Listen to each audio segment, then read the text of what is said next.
Revelation 2522, from the 24th of October 1942.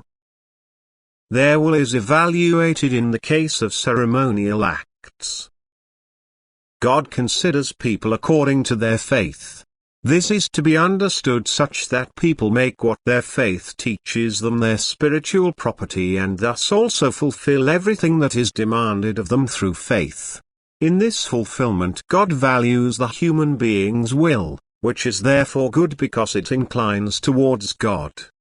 The human being wants to do what is pleasing to God, what faith teaches him.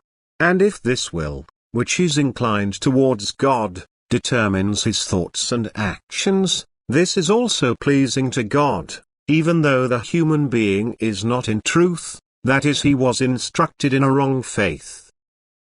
For this reason even people who lack the right faith will become blessed if they only strive for a way of life which is right before God and always do what appears right before God. Admittedly, they will always be given the opportunity to accept the right faith, the pure truth will be made accessible to them. But if he believes that he cannot accept it because he thinks he is in truth himself, he will nevertheless lead a right way of life which is pleasing to God, and this will be recognized by God because the human being wants what is good, because he wants to fulfill God's will.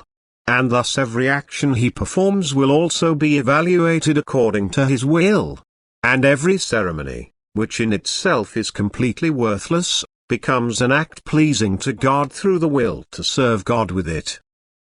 Thus, the good person can gain God's pleasure through any action as soon as he performs it for God's glory, as soon as he believes to serve God with it, even though the action itself has no deeper value. On the other hand, a certain ceremonial act is worthless if it is not based on this God-oriented will. And likewise, a person can strive towards God with all his will without such a ceremony, and this will be valued just as highly by God. The person can even be far closer to God who disregards all externals but consciously wants to serve God. But just as the human being's faith is, God's activity will also manifest itself in him, because God will not let their human being's faith be destroyed as long as it is not directed against God. But it is wrong to assume that only the person who strictly fulfills all outward appearances lives pleasing to God.